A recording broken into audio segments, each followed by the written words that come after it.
Good morning, Softball America. We're through regionals at Supers time. Grab your mugs, grab your coffee, and settle in. I'm Gray Robertson. That's Tara Henry. Hi, Tara. Good morning, Gray. How's it going? I'm back on the West Coast, so it is technically morning over here. Yeah, and look at us. I mean, it's like we're going to see challengers right now. I mean, put us in Wimbledon. It's French Open week, so kind of perfect. The chat is open, so hit us up with your questions after a busy regional. We've got Lonnie already. Good morning from OKC. Boomer with 2 softball emojis and 2 exclamation points. We love the energy. Everyone, get in on the action, get in on the comments, say hello, let us know where you're watching. And if you have any questions as we go regional by regional and super by super, please don't hesitate to ask. Also, Tara, we're going to make a couple announcements on this show, aren't we? Yeah, we've got a few announcements. We're going to take a look at the leaderboard. We've got a winner from our YouTube comments who's going to be getting a shirt from Softball America. Remember, we said we were going to purchase a shirt from an NIL collective for your favorite player. So we'll do that later on in the show. But a lot of exciting updates, and we've got some really cool events that we'll go over as well.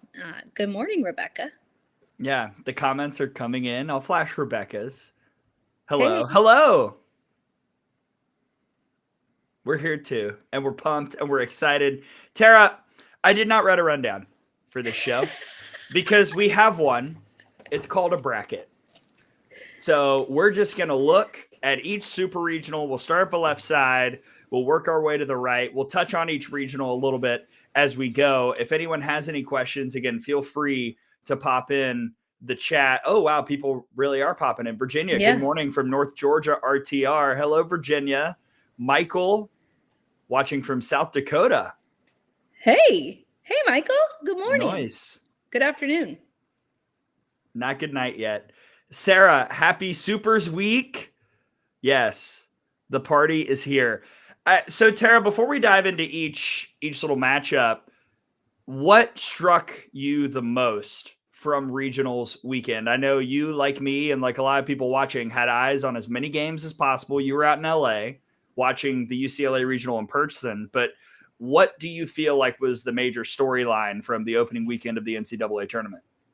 Gosh, I think we've talked a lot about parity, Gray, and we saw how much parity there is across the country. And there were a couple teams that really were in the driver's seat to punch their ticket to the women's or to the supers.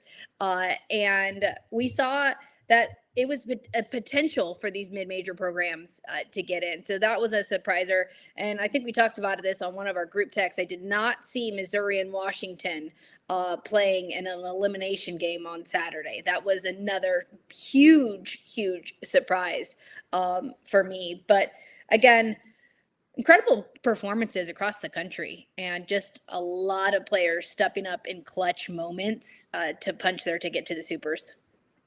I love when we get the unlikely heroes, when we get the stories in regionals. Oftentimes, sometimes it's even from teams that don't win their regional. And to your parity argument, I think my takeaway was parity to a point. Yep. Like the parity is there, but it's really hard for these mid-majors to seal the deal sometimes unless you've got something really special like an Odyssey Alexander or something like that leading the way. We saw a lot of parity in the 2-3s. We saw a lot of parities up to Championship Sunday. And then kind of, I'm not going to lie, there were a lot of blowouts on Championship Sunday with those mid-majors. You know, Alabama crushed Southeastern. LSU had no issues with Southern Illinois. Florida beat South Alabama 9-1, run ruled them twice by that same score. Omaha probably, in fact, you know, we can dive into the Omaha story right now. Omaha was probably the most impressive mid-major in that not only did they get to that stage, but they also played really well twice against Missouri on Championship Sunday, and we're just a couple outs away from going to supers. It was a very impressive performance by the Mavericks.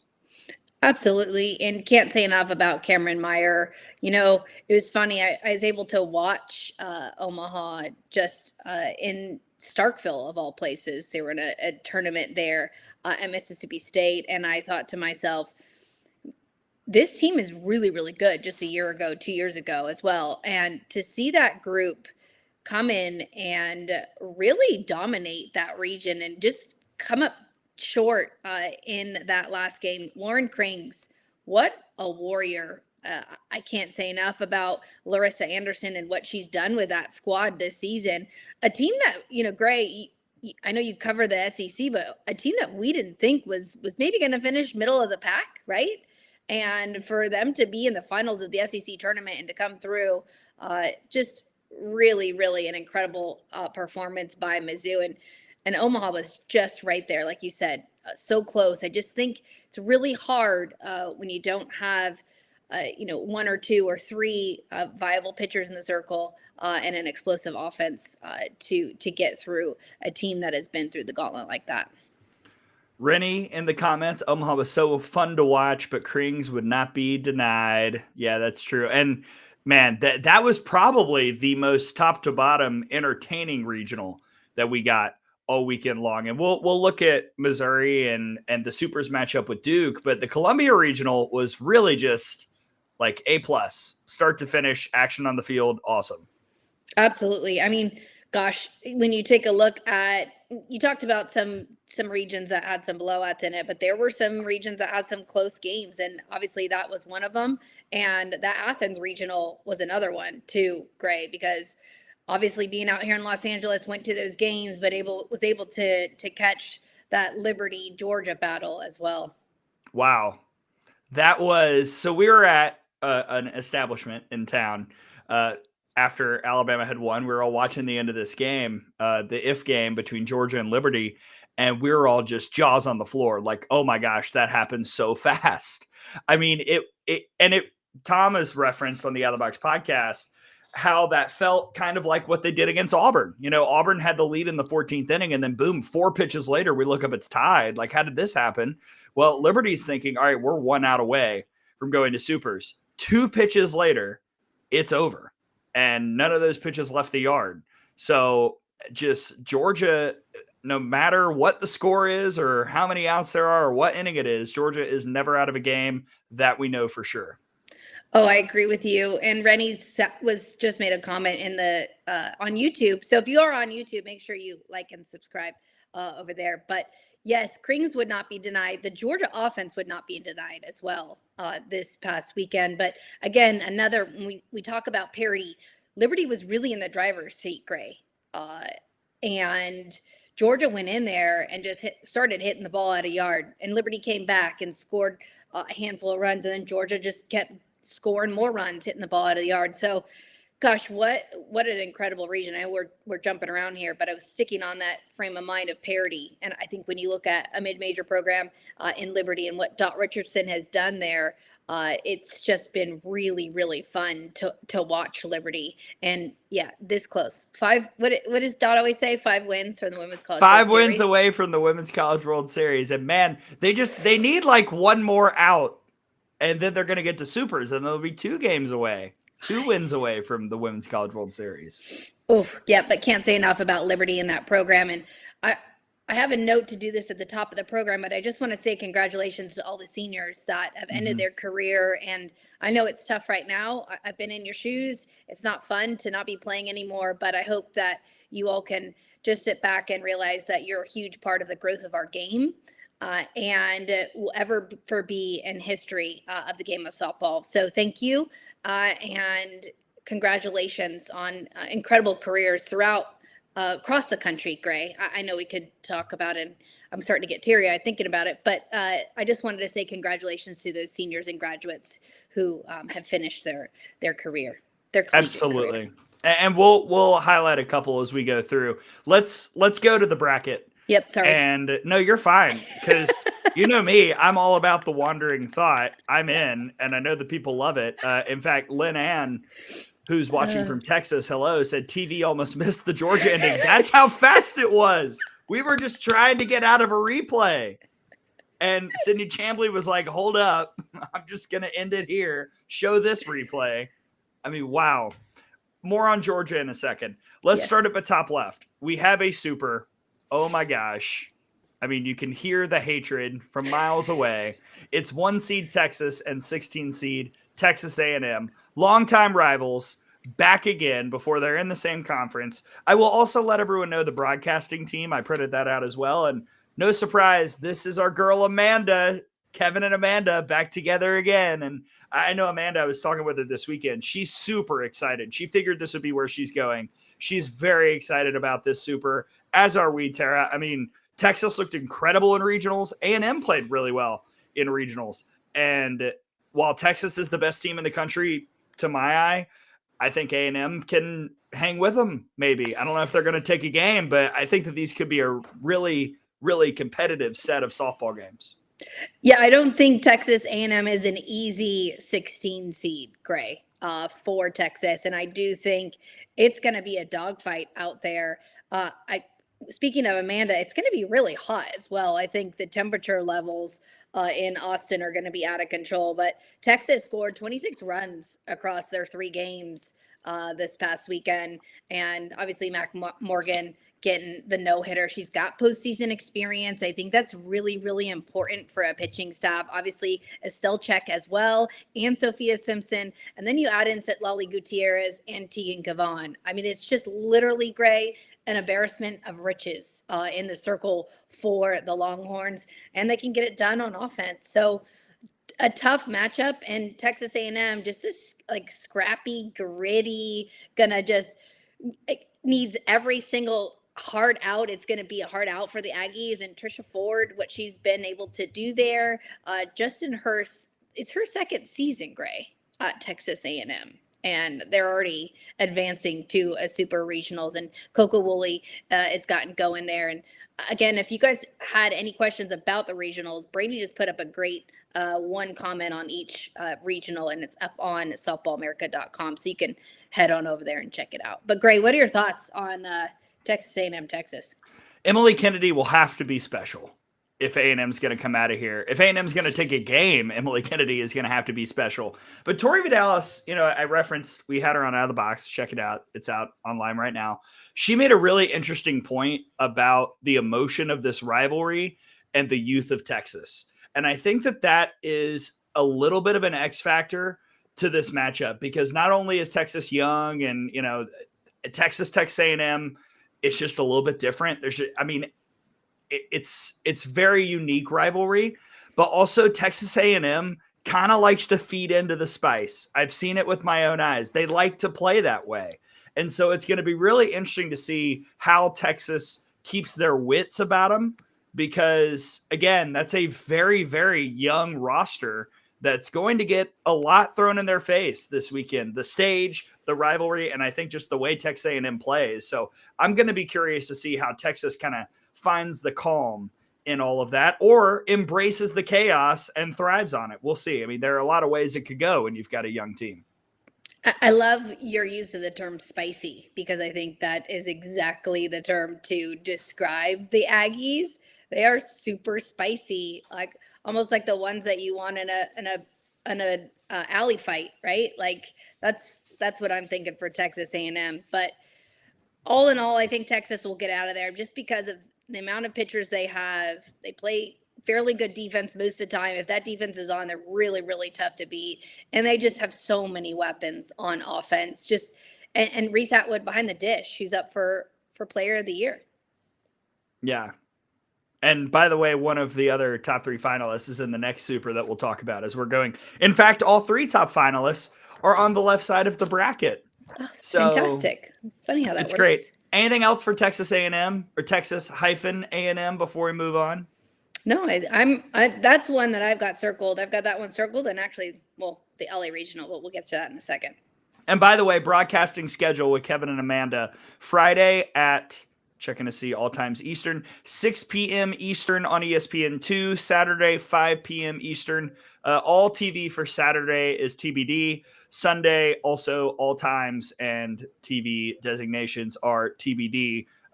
So we'll see what those look like, and we'll see if we can get a little bit more, 3-game action this year in supers because we did not get very many last year. Let's keep going down. LSU, Stanford out in Palo Alto, the 9 seed Tigers, the 8 seed Cardinal. This broadcast team, Mike Cousins and Kinsey Fowler. Shout out to those two. Ton of fun watching them this past week in the Palo Alto Regional.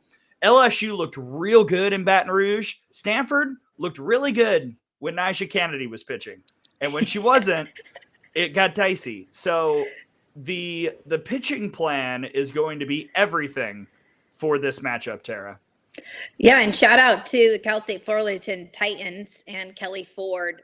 What an incredible performance in that region. It's funny, in the beginning of the season, Gray, I don't know if you know this, Kelly Ford called me out on social because we hadn't really acknowledged the Titans. And hey, she was right.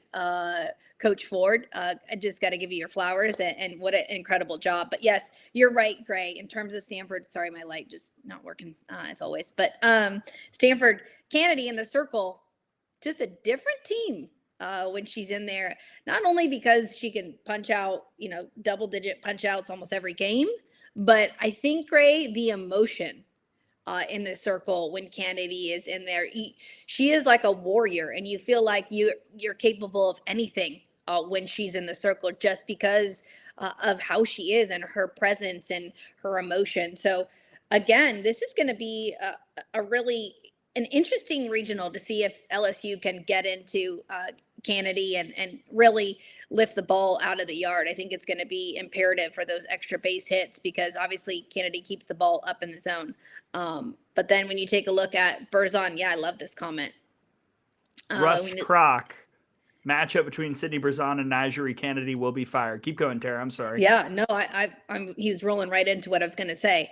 And then Sydney Berzon and what she's been able to do. We saw that, 14-inning thriller that she threw in the SEC tournament, and she continues to dominate. She keeps the ball obviously down in the zone, but can work up in the zone and mix in an off speed. So it's going to be how LSU offense can respond, I think, Gray, to be honest, because Sydney will hold it down, and so will Kelly Lynch. I just don't think we talk enough about Kelly Lynch either and what she's been able to bring to LSU this season, because she really has stepped up in numerous ways.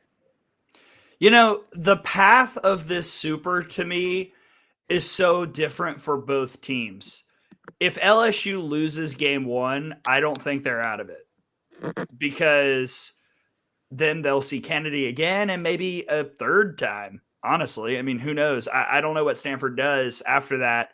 If Stanford loses game one, I have a hard time seeing them winning the next two, unless Reagan Krause just totally finds it again. Because I don't know if Kennedy, even though she is a tank and she's amazing, she is also a human being. And I don't know if she can pitch every pitch of this super. I'm not sure. She's never had to do that before. Remember last year, and honestly this year, Jessica Allister has been – sorry about your light. Jessica Allister has been very cautious about how many innings Kennedy throws. Last year it was because of injury. This year it was because I think that they felt like their postseason spot was pretty solid. Maybe it wasn't as solid as we thought based off of how, the seeding went, but she's never had to do that. So it's going to be a little bit different. I don't know how it's going to go. I felt after watching LSU in the SEC tournament that this was a bad matchup for them. And I've grown to think, actually, I really, really like the path that LSU has moving forward. I mean, if you've got Taylor Pleasance hitting it like she is, and the whole lineup really showing a lot of power, then I think you've got a shot. The plan will be interesting against Kennedy, but I think LSU very much has a chance to go out there and make a statement and get back to OKC for the first time since 2017, because it's been too long. Now's the time. This is a great opportunity for LSU to get back to the World Series. Yeah, I couldn't agree with you more, Gray. And I do think as tough as Kennedy is, I do think LSU has a good path to get to OKC. We've seen how vulnerable the Cardinal are without her in the circle. So again, this could be a good time for the Tigers to get back to OKC. And another great regional here on the West Coast. I know it's a little bit late for those on the East Coast, a lot of these game times, which have been quite fun. It's not as bad when you're back on the West Coast. Okay. Friday is 10 p.m. Eastern on ESPNU. Saturday, 9 p.m. Eastern. Sunday, probably midnight Eastern. We'll see when they decide. That will not be, I'm sure, the ABC choice. But who's to say? No. Let's go down. Yep. Oklahoma State, Arizona. Arizona did what we thought they would. I think everybody picked them to come out of Fayetteville, and they did. Oklahoma State, we said it was a tricky regional. I think it was a tricky regional. They didn't just crush anybody, but they were never out of control in the Stillwater Regional. And now you've got a fun matchup between Caitlin Lowe's squad back in supers against Kenny Gajewski and Lexi Kilfoyle, that third player of the year finalist that we mentioned on the left side of the bracket. The Arizona Bats against Oklahoma State pitching, to me, is going to be a ton of fun. Where this series will be decided is how the Oklahoma State pitching, or I should say the Oklahoma State Bats, do against the Arizona pitching, because the Wildcats look better this past weekend, but Oklahoma State's offense is just so potent top to bottom, especially when they get rolling. Yeah, I couldn't agree with you more, Gray. And it's almost like Arizona's playing with house money at this point, right? Like, had a ton of injuries to that pitching staff. And again, can't say enough about Caitlin Lowe and the fact that Arizona's back in a super regional, going through loads and loads of injuries. And, Christian Conrad in his first year there at Arizona doing a nice job with that pitching staff. But it is going to be the offense. And can the Arizona pitching hold down the Oklahoma State offense? I think that's going to be what we're going to take a look at. And I wouldn't be surprised if we're seeing a ton of arms from Arizona in just a single game, just to keep them off balance. But, Lexi Kilfoyle, really tough. Ivy Rosenberry, again, another pitcher that I don't think we talk enough about. Gritty performance. I got to watch her in Norman when they took this series from Oklahoma, and can't say enough about what Ivy Rosenberry's done, because I don't think Lexi Kilfoyle is as effective if they don't have an Ivy Rosenberry and use her in the way that they do. But really cool thing we'll have up on the site is Brady Vernon and I are looking at all the top pitchers in each super regional, and you'll be able to see their pitch percentage. So what they're mostly throwing and have thrown this year. Excuse me. So that'll be up on the site with help from our friends from Synergy. So that'll be really, really cool. You can take a look at what your favorite pitchers are throwing or what the opposing pitchers are throwing most of the time. Sounds like stuff for the board. I like it. I got it for you. It's already done. I mean, we could go through it right now if you have any questions. But so if anybody has any questions on what pitchers are throwing, I could tell you. So put them in the chat. By the way, this broadcast crew for the Stillwater Super is Mark Neely and Carol Bruggeman. And, I just want to shout out those two. Just absolute warriors on the air until 3 a.m. Eastern in Tallahassee this past week. Tip of the cap, and I hope you're both sleeping very, very well and a lot before you get out to Stillwater, because my goodness. Incredible. I was awake to watch the whole thing, obviously, because it wasn't as late here on the West Coast for most of the game. I took a 20-minute nap, apparently. My Aura Ring told me. So I missed 20 minutes. But they don't get to take naps on the broadcast, right? Incredible what they were able to do. And yeah, hats off, because that is not easy. That was a long, long, long day for those two. So yeah, what a fun one they've got in Stillwater. I was up too, by the way. I was ready to go to bed. And then I just, softball sicko mode took over, and I just couldn't stop watching. It was like watching a very, very, very slow car crash, because nothing happened for like 2 hours. Yeah, I know, right? So my 20-minute nap was like a power nap. But again, we talked a little bit about Arizona, but I just taking a look at Allie Skaggs and how Allie Skaggs goes and leads that offense, as well as Reagan Shockey and Dakota Kennedy. So fun little matchup there. Again, I think Arizona's playing with house money, and I think they can go in there and play free and not worry, because I'd argue they're not supposed to win, but we'll see how that goes. Hey, Arizona wasn't supposed to make the World Series a couple years ago and they made it. Like, Arizona doesn't really care. And Caitlin Lowe has done such a good job with that program. Kenny Gajewski's done such a good job with Oklahoma State. This is going to be fun. This one feels like it's going to go 3. I don't necessarily know who's going to get out of there. I think I do.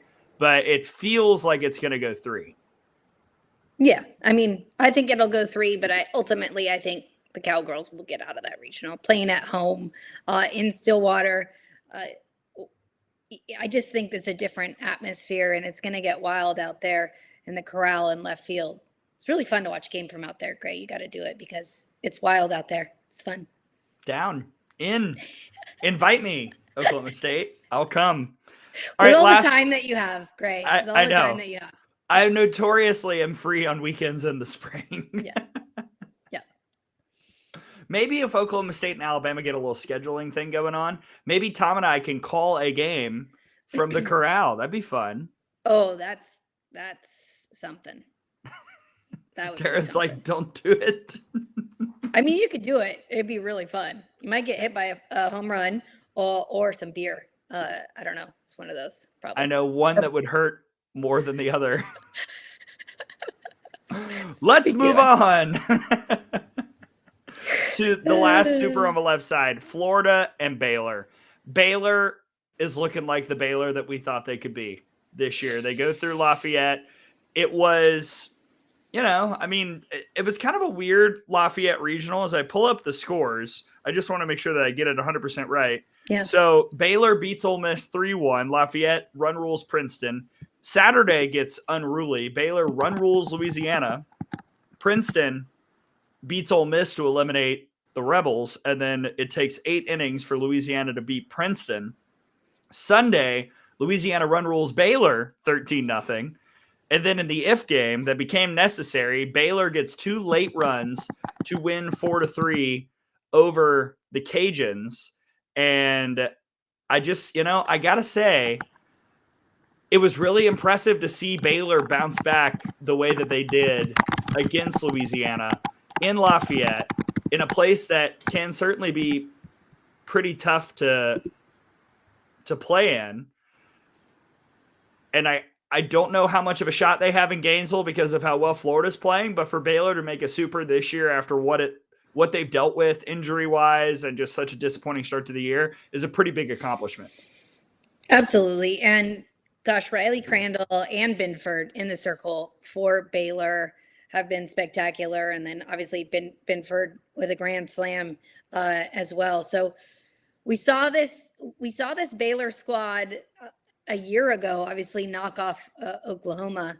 And then Baylor's always in the mix. And I think when we talk about, we should look at our World Series picks from preseason. Gray, I was thinking about that earlier. Maybe we'll do that on the next show. But Baylor's name has always been in the conversation, and Glenn Moore, what he's able to do with his squad year in and year out, they always got a fighting chance. And it was a weird regional, but when you take a look at Baylor and who they're matched up against, I know we keep saying this, but a red hot Florida Gators squad, going to be really tough to go into Gainesville and take 2 from the Florida Gators, Gray.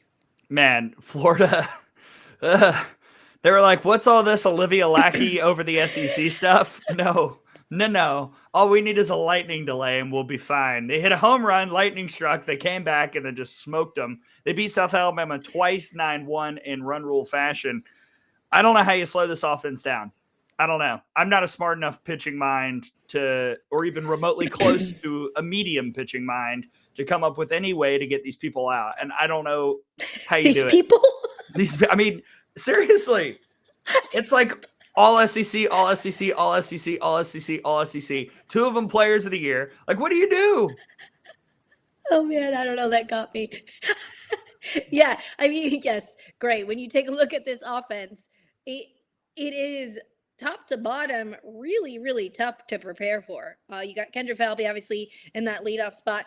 Corby Otis, gosh, what she's been able to do coming over and just slotting right into that offense. And then Skylar Wallace. I love people are talking about, Skylar Wallace is in a slump. Well, Skylar Wallace is no longer in a slump. and it's very, very, very scary to pitch to a Skylar Wallace. And then also you got Jocelyn Erickson behind her. And to me, one of the best catchers in the country, not only on offense, Gray, but her ability to manage a very, very young pitching staff in Keegan Rothrock and Ava Brown, which to me says a lot about her ability to be an incredible receiver, but just keeping them calm as well and really get through a really tough conference in the SEC and to do it well and keep them really, really steady. I know there's another catcher around the country that has been doing that as well, and we'll get to that in a bit. But yeah, just really going to be really tough for Baylor to get through Florida on the road in Gainesville. Yeah. To the right side. Here we go. All right. Let's start up top. Tennessee and Alabama. I will be there. So will Sydney Suple and apparently someone else. I don't know. They won't tell me. But Tom and I will be there. And it's the 9th, 10th, and potentially 11th time that Alabama and Tennessee have played in the last 2 years. So familiarity abounds. And I think this is going to be a really fun knockdown, drag-out fight. This series that they met earlier this year, Tennessee won 2-0. Tennessee won 5-0. They got 2 runs. I think one of those earned off of Jocelyn Brisky and then 3 runs in the 7th to kind of create a little separation. Alabama won game 3, 1-0. So the pitching matchup is just going to be a blast, and it's going to be all about which offense can make adjustments from the first time they all played a couple weeks ago to this weekend. I can't wait. I love this. Is my first time ever calling a super on the road. I can't wait. It's going to be a ton of fun. Well, I think when you look back at those scores, Gray, I think we were looking at a Tennessee offense that was still trying to figure out and find its way. It's going to be, I think, a little bit different offense as Alabama heads on the road into Knoxville. I know you're a Bama fan, but I think if I was Bama, I was hoping to save some of those runs that they were scoring and use them going into supers. I think the Alabama offense is going to have tough time with both Carlin Pickens and Peyton Gottschall. But you never know. Like you said, this matchup, it has been really, really tight in the past, but I really find it hard to believe that Tennessee doesn't really go 2 games there and get out of Knoxville at home. I think it's hard, obviously, for Bama to take one of those games. So I'm thinking it's going to be a 2-0 there for Tennessee just because of the way this offense is now firing on all cylinders and with 2 aces in the circle. So really, really a tough matchup, I think, for the Tide. We'll see. Familiarity does. I'm telling you, these 2 teams have played so much the last 2 years. There's nothing that anyone's going to do that'll surprise you. So it's going to be, I think, an interesting game planning week for these coaching staffs to try and figure out how to bamboozle the other. I agree with you, Gray. I'm just telling you what I think. Hey. Who knows? It's just what I think. I know that we've got some Bama love in your heart and soul, so it's okay. I like working. What can I say? Let's go 3 games. Let's do, I want to hang out with Sydney and special guests as long as possible. My best friend who just got engaged just so happens to be in Knoxville right now. I'm going to see him tomorrow. Very excited. So yeah, let's just, let's have a blast. It's going to be a ton of fun. I can't wait. And you know what? I get to actually eat Littons because I'm not going to have food poisoning this year. Boom. Well, those in the chat, I know we've gotten a little quiet there. So if you guys have any questions or comments on any of this stuff, you can go ahead and just jump on in the chat. Is this something that your stats had? What pitch does Carlin Pickens throw most to get a strikeout? If that's a stat, it is a stat. I don't have it in. I don't have it in this spreadsheet, but I can grab it and I'll put it out on the X. But if you want to know what pitch she throws the most, I can tell you that. Let me just grab that while we're chatting here. She's been throwing 42% fastballs, 18% drop balls, and 18% changeups for the Carlin Pickens. So a lot of fastballs, a lot of drop balls, and changeups. It sounds about right. If you're throwing 75 and your location is as good as hers has been this year, keep throwing it, I can get you that stat, though. Maybe we can get somebody at Synergy. Allison, I don't know if Allison's watching, if she can text me, or even Brady. We'll get that for you. All right, Michael. Waiting on the UCLA regional.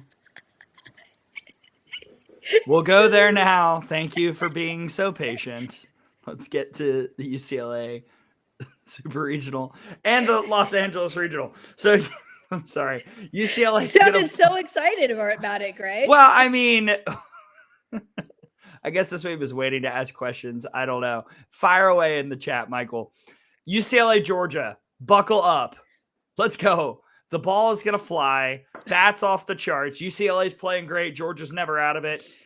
I think that this is an almost unhinged super regional, potentially. We'll see.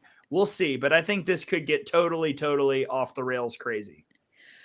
I agree with you, Gray, and that's why I'm going to be there. I think it's going to be a case of who's almost batting last, right? I think you've got two really high-powered offenses, but really fun stat: 5 wins this year, the Bruins, when trailing by 4 or more runs. So when they're down by 4 more runs, and 11 wins when tied or trailing in the 5th inning.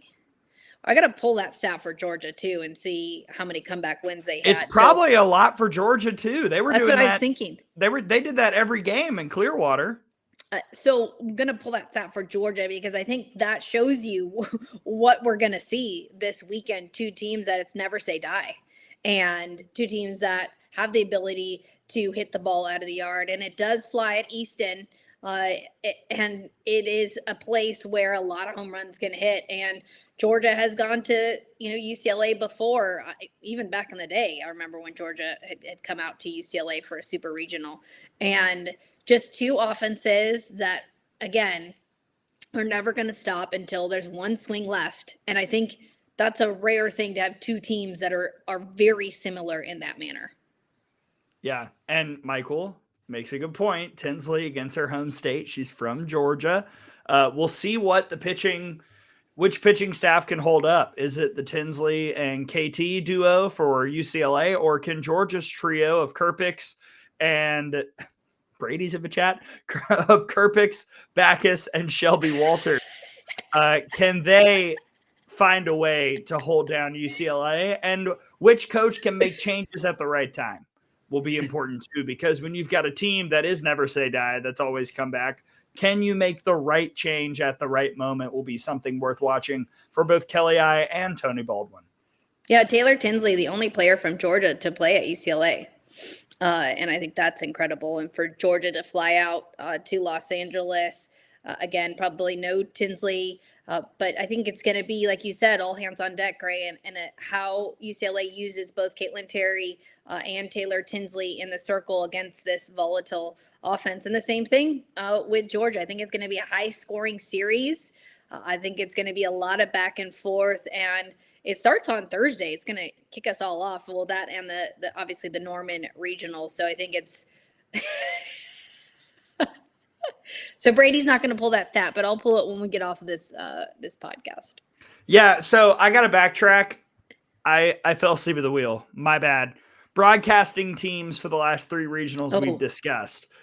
For Baylor, Florida, starts on Friday at noon Eastern. That is Matt Schumacher and Aaron Miller Tyson down in Gainesville. For Knoxville, for Tennessee and Alabama, it will be new Knoxville resident, I guess, Eric Freed and Madison Shipman back there, which is fantastic.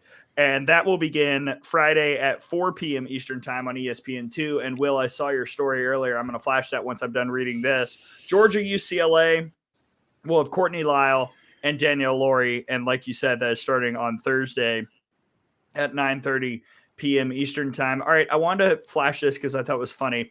Will cover. I met Eric Freed and Madison Shipman at OKC Airport after the Big 12 championship. I said, I know you. You're Allie Shipman. She said, no, I'm Madison. Oops. It's incredible. I love the Shipmans. And I it's could see her okay. saying that. It's also like, it's a mistake that I could see happening. You know what's not a mistake? Bringing a third person on a pod. Hi, Sydney Supley. Hi, everyone. What are you doing? How is Austin? How is life? Are you pumped for supers? Yes to everything. Right now, I'm in Syracuse, New York. I'm in between classes, Yes. being a straight A student over here. But Austin was absolutely amazing. Honestly, like I've always heard about the Longhorn fans, but they showed up and they showed out. I think I was most amazed the fact that left field there's no bleachers, and to watch people bring ladders and coolers from home, like to me that's like even more effort than buying a ticket. But I was here for it and I absolutely loved it. Were there any cars out there? Because sometimes they'll have a truck out there and people standing like in the bed of the truck with a Yeah. barbecue. Were they barbecuing? Because it is pretty special thing out there in left field. It is, and you know what they also use their car for? They use it as a little trickery with the pitcher. Every time they're about to go, you just conveniently got a little car horn. So who was ever timing that up was very committed to being whatever distraction they could be. What, based off of what you saw, because I know you watched all these games, you saw Texas very intently. What has been the biggest difference for this Longhorn team down the stretch to get them to where it seems like they're playing their best softball right now? I mean, they outscored their opponents 26 runs to 2, which I don't care who you play. When you put up those type of numbers, it just shows how consistent you are and just committed to playing your game, no matter you're playing the 4 seed, the 3 seed, the 2 seed. And that's what I really saw is they just had this such a dominant approach every time they stepped on the field. But I really think the difference is their depth in their pitching and within their lineup. And Coach White talked all about it throughout the week. And then even in the press conferences, he said, I have 4 different players right now. I could play at first base and I think it was shortstop. And it was just stuff like that. It's just, he kept preaching on his depth. And I watched him go through different rotations, even at practice, where it felt like, yes, they have their starting 9, but they also had starters at every single spot that just stepped in without missing a beat because they have those powerful bats. And it was also really interesting talking to Estelle because she kept reflecting back to this 2022 team that, that had the huge run at the Women's College World Series. And she said, we had talent on that team. She said, but this talent, not only does it feel like even more, but it's their chemistry. She said in 2022, like we were all really close, but there's just this certain amount of I have each other's back to such an nth degree. Just even though like we all have our own best friends, it's the fact that we would go to war for any single person. And I think so many people overlook that as like such a crucial piece because it takes talent, but it also takes chemistry and the right culture to be able to make it to Oklahoma City. Yeah, I love that. And I actually couldn't agree with you more, Sydney. I think it's almost like what we don't see, right? It's not, you can't write it down on paper. There's no numbers. It's that who's the glue, who holds that team together. And there can be so many great teams, like you said, that are talented, but it's who can play for one another. Last one for me, in your boot shopping journey, what was your favorite part of your boot shopping journey? And if you guys haven't caught it, there is a full episode with Sydney going boot shopping with Estelle Check, which was brilliant, mind you. What was your favorite moment in that boot shopping journey? It has to be when I found that Estelle's boyfriend was drafted to the Chiefs and is going to be in the same position group with Travis Kelce. I was like, are you kidding me, Estelle? Like, if we weren't already friends, like we would become best friends in this moment so I could come to a game with you and we can meet Taylor Swift because that's the long game plan with this relationship. I love the foundation being laid down, Sydney. You are doing it for the content and for the vibes and for the Swifties out there. I'm always in it for the long game. I promise you that. All right. Who's the special guest? Who's coming to Knoxville? Please tell me. Who is it? Oh man, this is really eating you up. I swore to the special guest I wouldn't tell you though. But I'm excited to be in Knoxville, and I think the Softball America family is going to be really excited who's joining me because we're going to have a ton of content between the two of us, and we'll be able to surprise Gray, which will make it 10 times better. Who is it?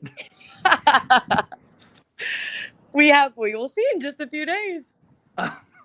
Okay, well, fine. I will wait patiently to see who the special guest is. But another special guest in my heart, Sydney, I have never met you in person, even though we've been in the same place many times over the years. And I'm very excited to see you this weekend. Thanks for hopping on with us.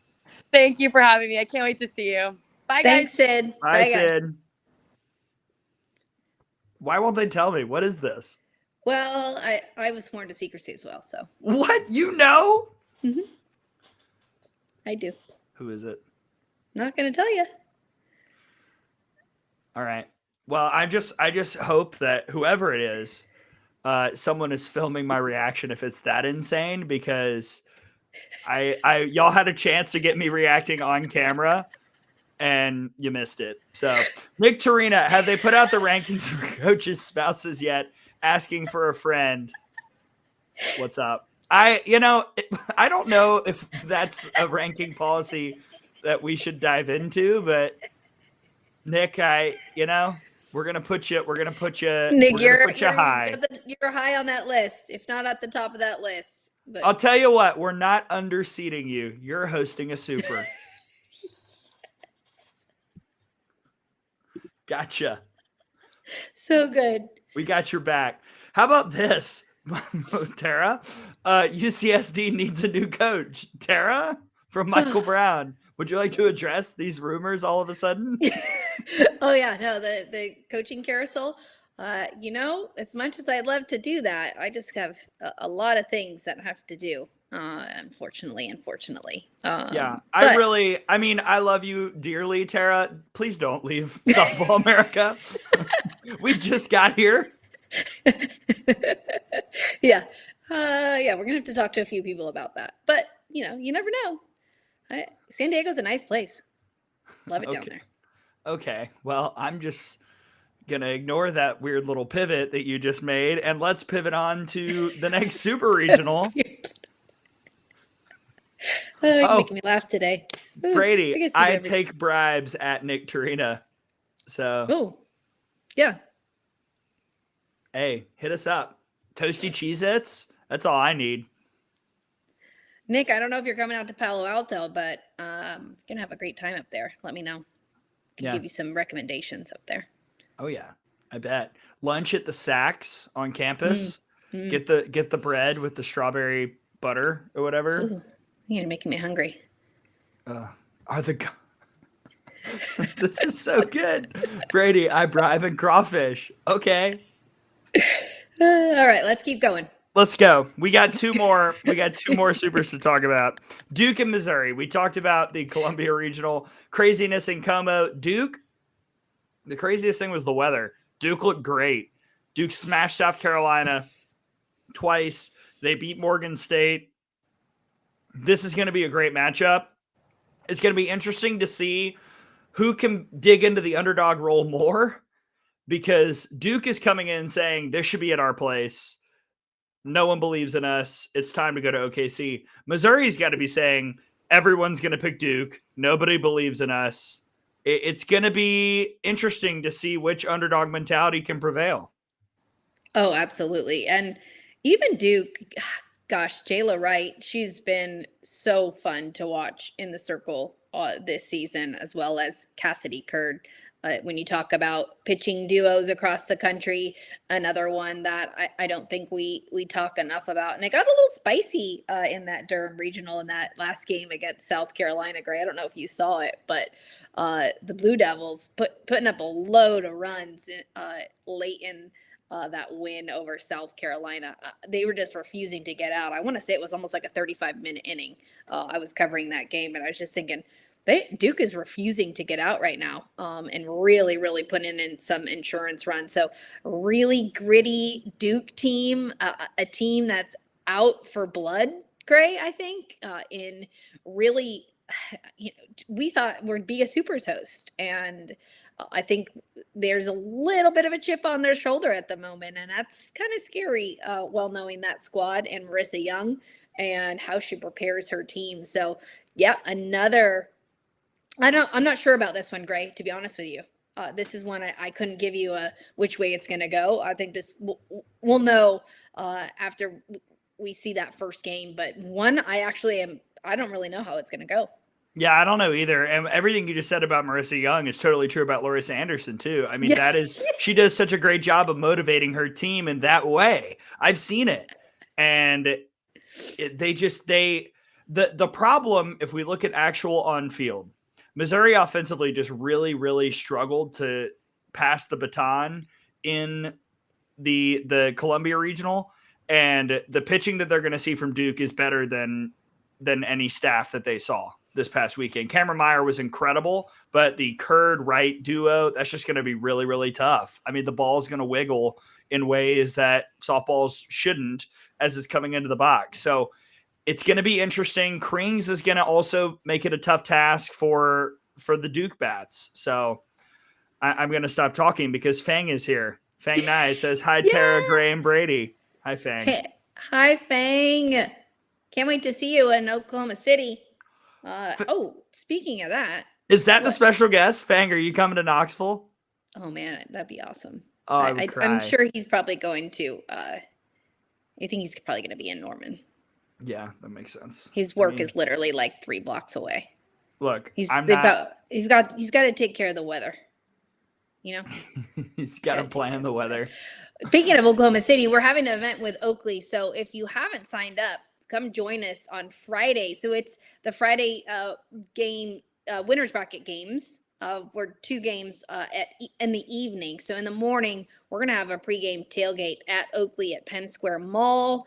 We're going to have a glam station so you can maybe get your hair braided, get your face painted, maybe some glitter with some tattoos of your favorite team, some Softball America stuff.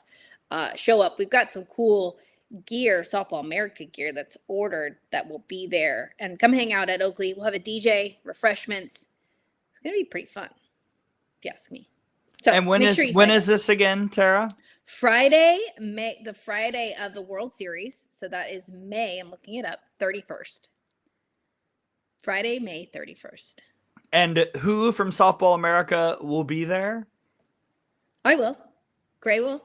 Maybe. Sydney. Nicole. Brady Vernon. Everybody's favorite. Brady Vernon live will be there.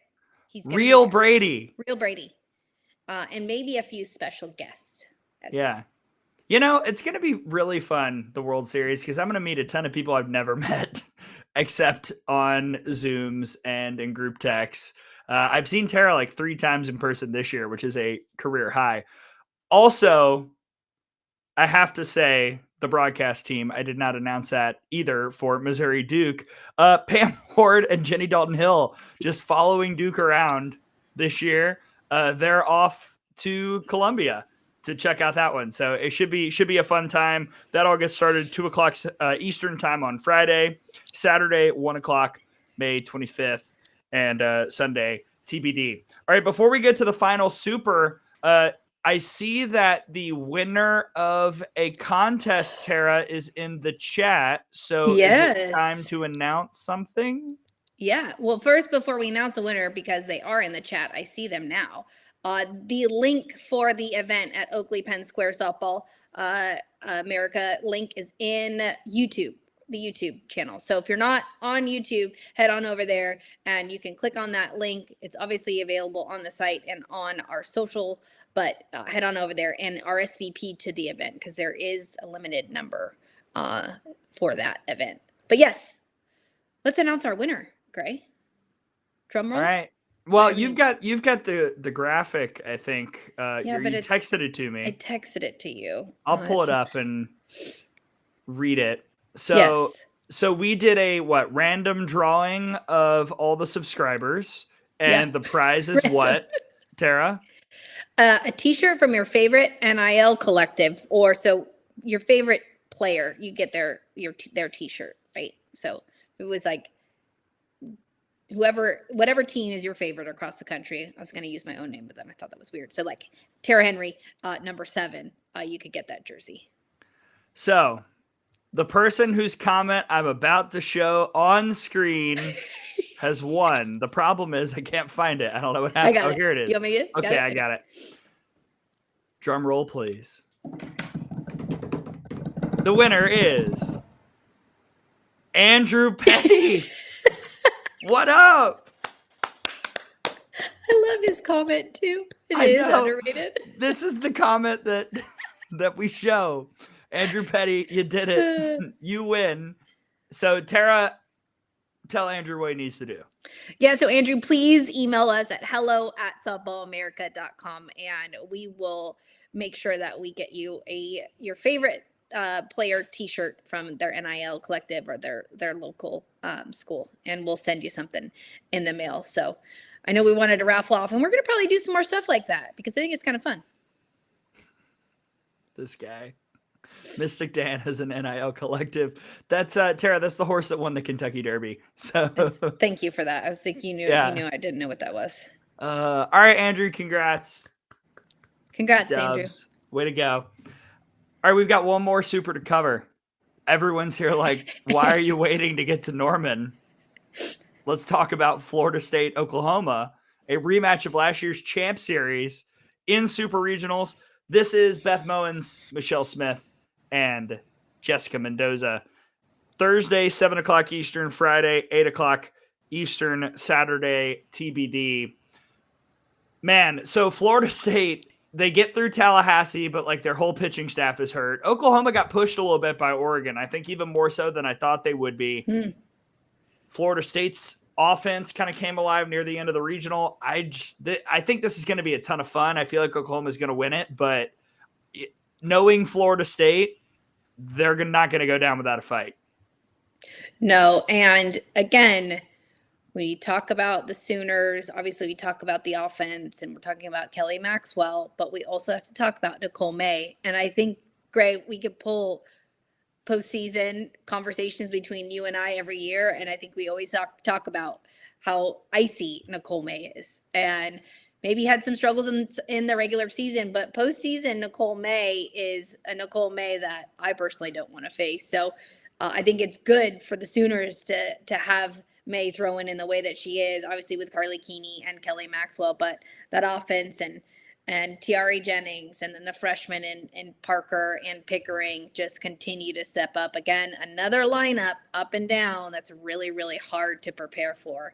But Florida State, I can't say enough about Lania Lamina, and I don't know if you saw the interview, Gray, that she had done on the ACC network. I was pretty teary-eyed, obviously with Alex Powers on there as well.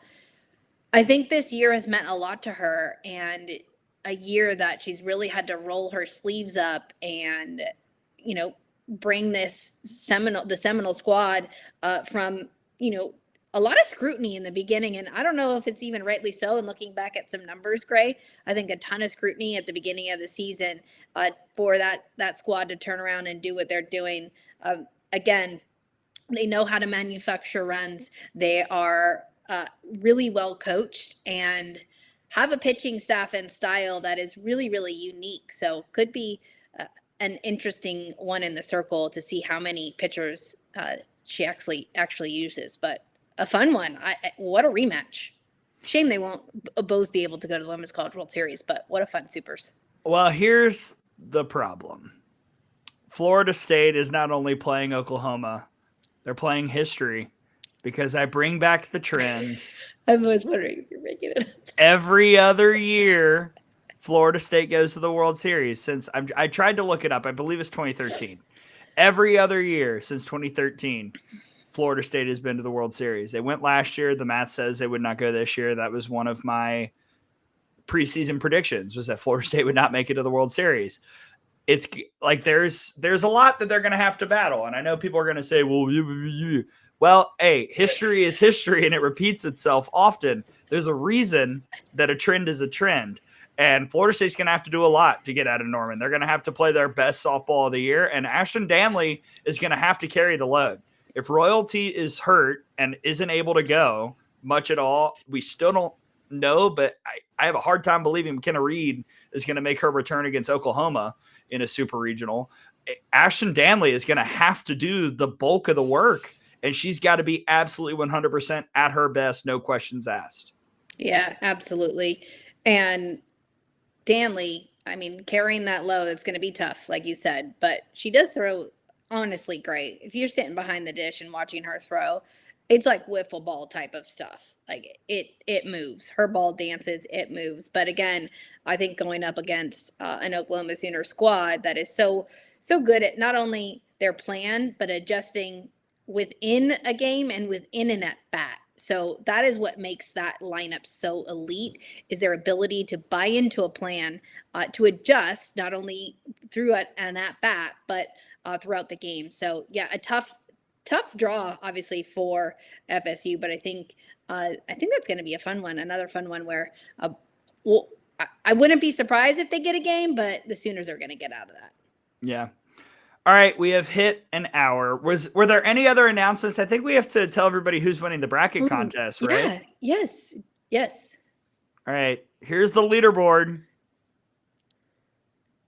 Whoever you are, R Moya 99, you got every regional right. Yeah, every regional. And look at the champ. So OU is champ, right? And Yeah, Texas OU is as champ the over runner-up. Texas. Those are the top 4. Then we got Texas winning it. OU, Florida. Great, is that you, G-Rob? That's you picking Florida? No comment. Woo-wee. No one wants me to pick them because my champion keeps losing before the World Series. So no comment. But yes, I am G-Rob. Hello, it is I, Gray Robertson. Top 10.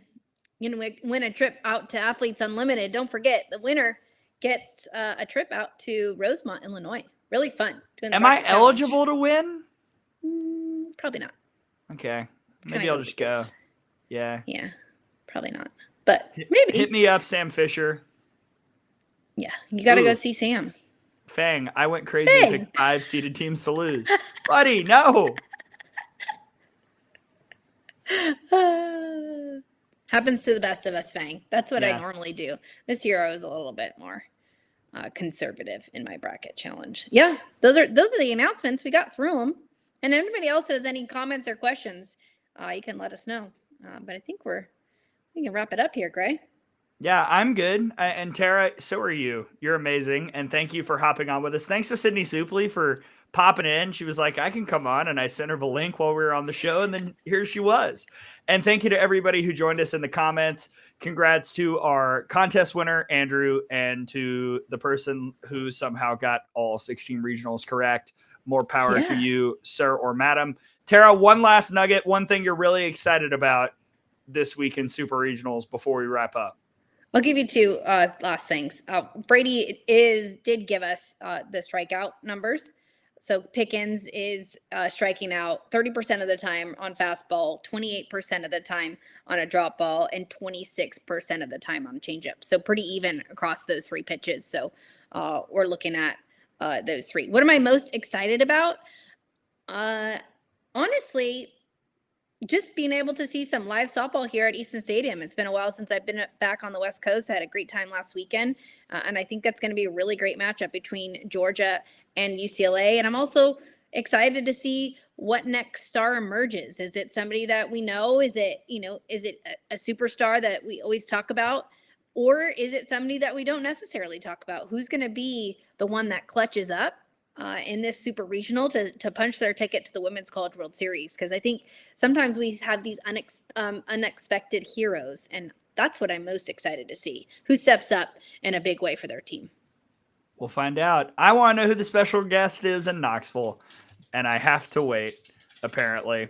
Yeah. So that's the way it goes. Thank you to everyone who tuned in today for this little regionals to supers postseason edition of Good Morning Softball America. Thank you to our guests. Thank you to Brady. Thank you to Tara. I'm Gray Robertson. Thanks for hopping in to chat with us. We will be back next week, right? We'll do a pre-World Series show, and then we'll crank out a lot of content out of OKC. For Tara, I'm Gray. Thanks for joining us. We'll catch you next time.